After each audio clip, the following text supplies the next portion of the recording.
Jom kita memasak ya. Ni ada terung ungu ya.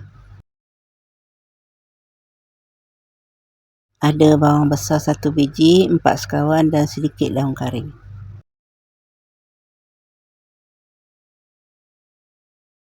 Ada rempah kari daging 3 sudu makan, cili kisar 3 sudu makan. Ni untuk dikisar ya, bawang besar 1 biji, bawang putih 3 biji, halia tu 1 inci. Ada santan 1 kotak kecil campur air. Ada kerisik ya, pack kecil.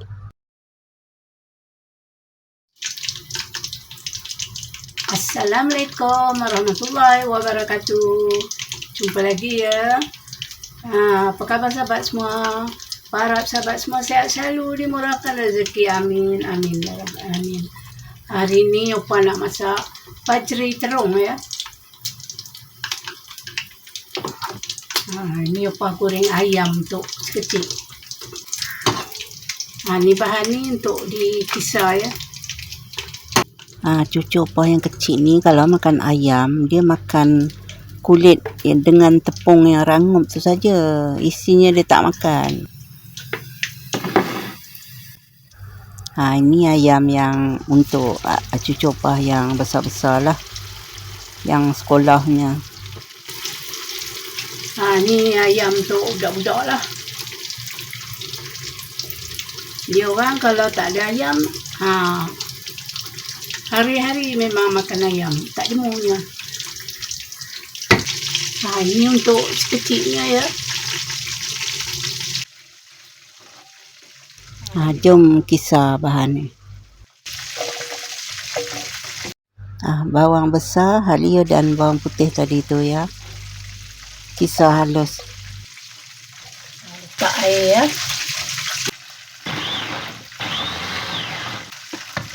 Dah pun siap dikisar.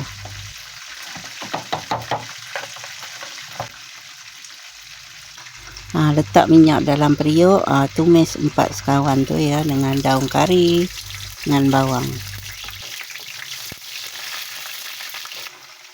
Masukkan bahan yang dikisar tadi tu.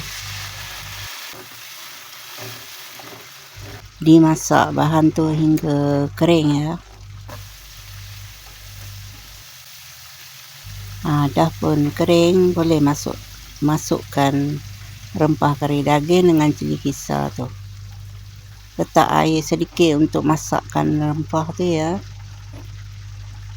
Tunggu hingga mendidih dan pecah minyak. Nampaknya dah kering dan pecah minyak, boleh masukkan santan tu ya.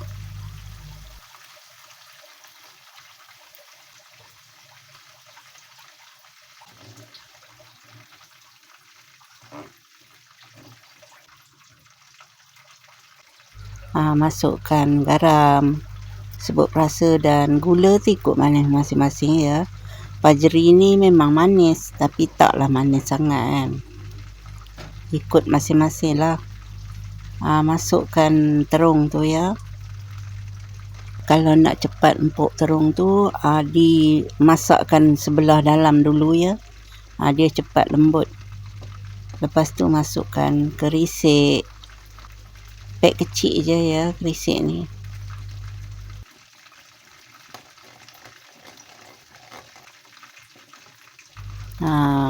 Bolehlah ditutup ya, dan terung tu masak. Jom tengok terung dah lembut ke belum. Nampaknya terung tu belum lembut sangat lagi ya. Bolehlah dirasa. Ditutup sekali lagi biar empuk ya. Jom kita tengok.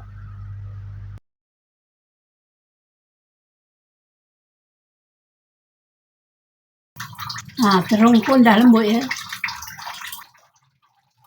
Dah pun siap pajri terung ya. Assalamualaikum warahmatullahi wabarakatuh. Selamat mencuba.